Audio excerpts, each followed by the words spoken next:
Revolutionary greetings, comrades. Yesterday, we recorded a video on Burkina Faso following the announcement by the military in that country that it has taken over political power in an alleged coup. We had promised that we will do another video to look into the nature of the crisis in Burkina Faso, which led to the coup as announced by the military yesterday.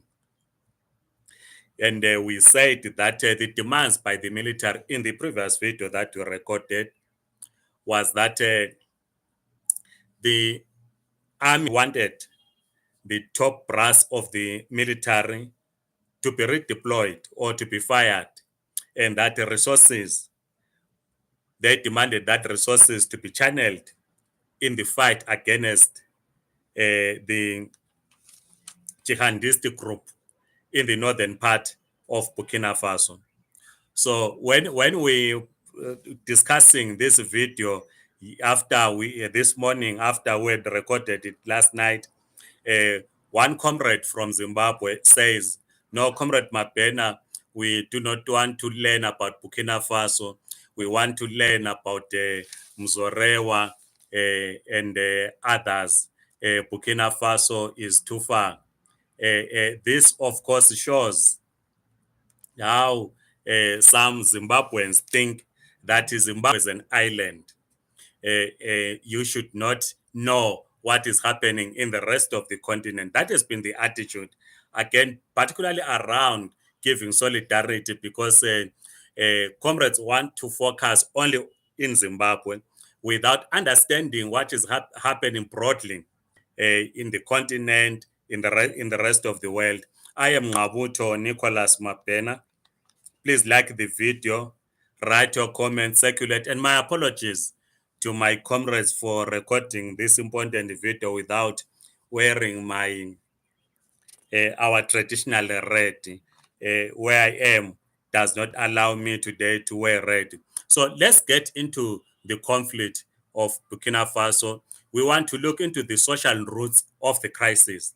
As we said in the previous video, that the reasons why the army, part of the reasons why the army took over power in Burkina Faso was the inability or the failure by the Burkina Faso government to contain the jihadists. But let's look into that conflict and we ask, what are the lessons for Zimbabwe? Can Zimbabwe draw lessons? We have Manicaland that is complaining about being marginalized by the Zimbabwean government. We have Matebeleland that is complaining about being marginalized by the Zimbabwean government. What then are the lessons? So this is why it's important for us that we look into the Sahel region where the jihadists are operating from, where the military has basically failed to contain the jihadists, leading to a coup or an alleged coup by the military to remove the president, who last night were told that President Kabore was held together with his cabinet by junior soldiers whom we saw speaking.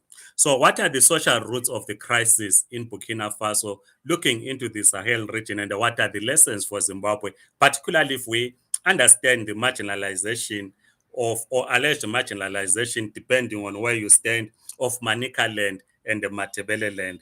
What are the lessons? So the first point as the social root in Burkina Faso, which we have to look into, is a prominent figure by the name Malam Ibrahim Diko. Malam Ibrahim Diko is the proponent of the what is called the uprising or the formation of the jihadists in the northern province. He has been using the radio to propagate his views. He has been preaching in that region about his views, reflecting what is happening in that region. He has been funding the radio station then. So he has played a key role in the northern part of Burkina Faso. Some, though, commentators fear that he died in 2017, but there's no confirmation that Malam Ibrahim Diko died in 2017.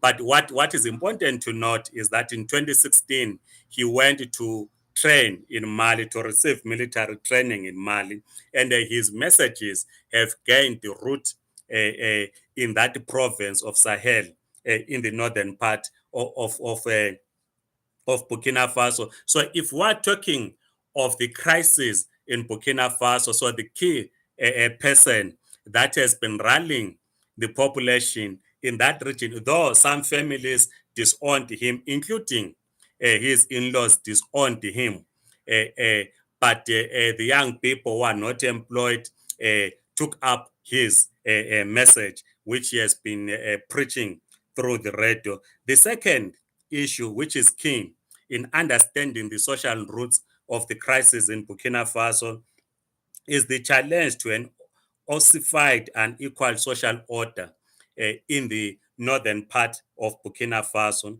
The views of Balam gained popularity in his province, as I've already mentioned. He denounced what is called the mark-bound families for enriching themselves by using their status of sole legitimate holders of religious authority to extort money from the population. My comrades in the African Diaspora Forum, who are from Mali, who are from Burkina Faso, and from that region, will understand what we are saying when we are saying he challenged the moral bound families who used their authority and legitimacy to extort money from the population. This, of course, reflected the division between the traditional moral bound families who have historical legitimacy and within which the imamate is passed down on hereditary basis. So those of Islam religion understand what it is meant by the passing from one generation to the other, or within the family, hereditary on hereditary basis, the imamate. He has been challenging these families to be the only ones authorized to lead the prayers or give opinions on religion matters. So, in his radio preachings, because he had to combine religion and propagating his views. So, in his Malami's religious or radio preachings, he has been raising these issues that young people in particular identify with. The third point, as a social root to the problem in the northern part of Burkina Faso, which then led to the failure by the military in Mali to contain the jihadists, leading to an alleged coup in Mali, is a distant relationship with the government.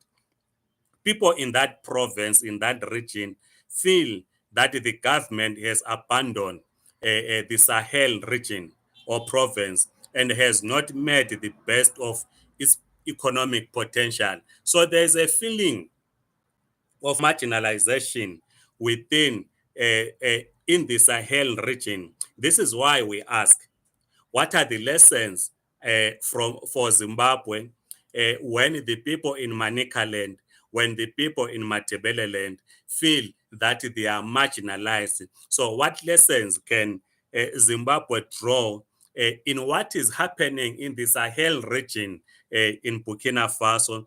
There is poor infrastructure.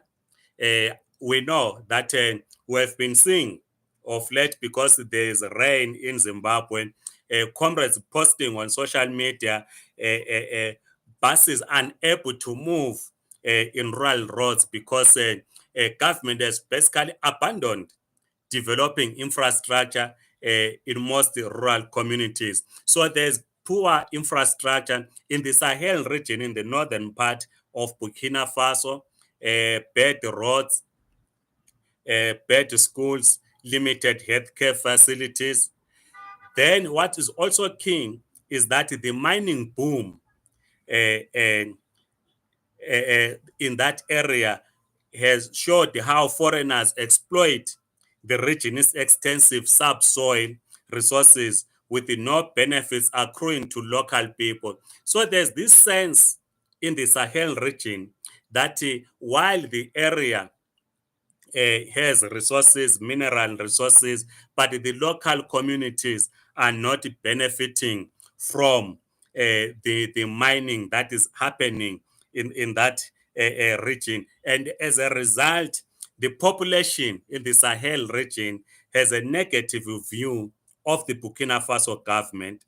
Uh, Again, the other issue which is raised in Matebeleland, which links to the question that we're asking, what are the lessons for Zimbabwe? There's a language barrier in the northern part of Burkina Faso, and where the majority of the people there are the Fulan. They speak the language known as the Fulafulde. Fulafulde. The Fulani people speak the language Fulafulde.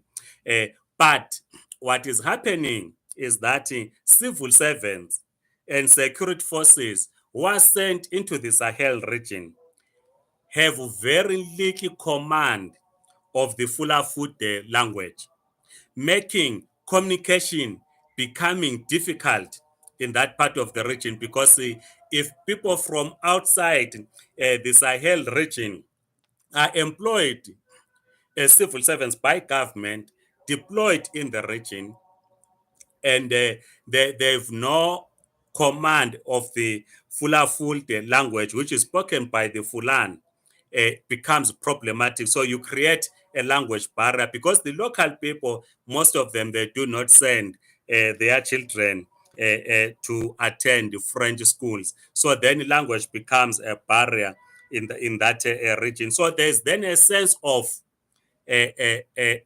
victimization amongst the people in the Sahel region, that is mainly among the Fulan, that they are being marginalized, that they are being victimized. Hence, they have a negative attitude of the government, which then, when Malam Ibrahim Diko began to propagate his views, he was speaking to a region that is going through these challenges. The fourth point, as a social roots to the crisis in Burkina Faso, and a special vulnerable province on the borders with Mali. You know that there are problems in Mali, particularly in Mali Central, and the Sahel region is on the border, situated in the Sahel border with the Mali. The situation in the Sahel region resembles that in the central region of Mali, a country that it shares a border for more than 1,000 kilometers. So Sahel region is in the shares the border with Mali. The Islamist leader who was in central Mali, Hamilton Kaufo, and the Malan Ibrahim Diko know each other.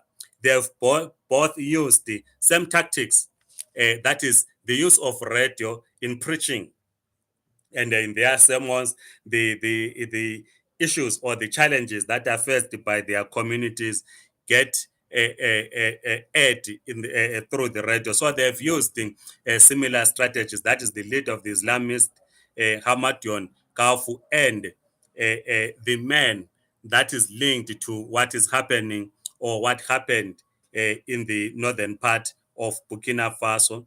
But in Mali, radical groups have drawn their support from free nomadic pastoralists than from the Rimaip, and seek to broaden the following by disseminating sermons. They are following by disseminating sermons in other languages as well as in Fulafite. But while the leader of the Islamist and Malam Ibrahim know each other, but what is happening in central Mali is not really a reflection of what is happening in the northern Burkina Faso.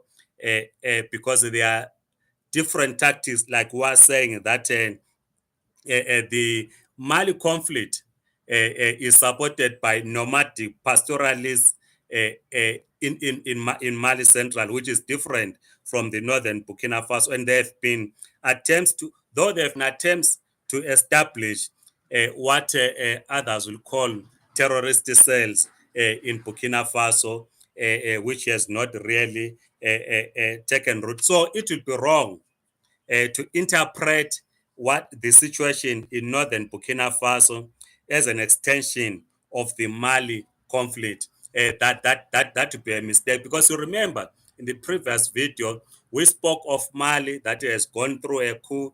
We spoke of Burkina Faso and the others that thing have in the past 18 months have experienced military coups where soldiers have basically taken over political power. The crisis in northern Burkina Faso is not simply a mirror image of the situation in central Mali. It is mainly the result of acute local tensions.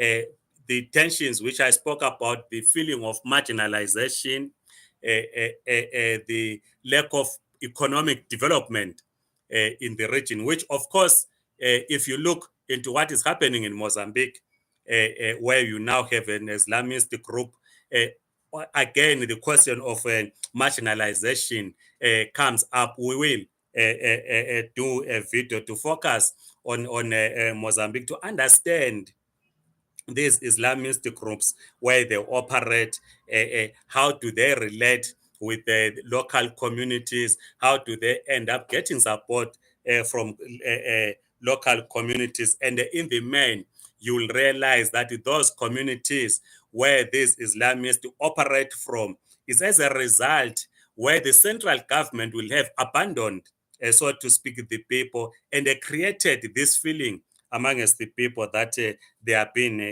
marginalized. Hence the question, what are the lessons for Zimbabwe, particularly with the marginalization in Matabeleland and in Manicaland?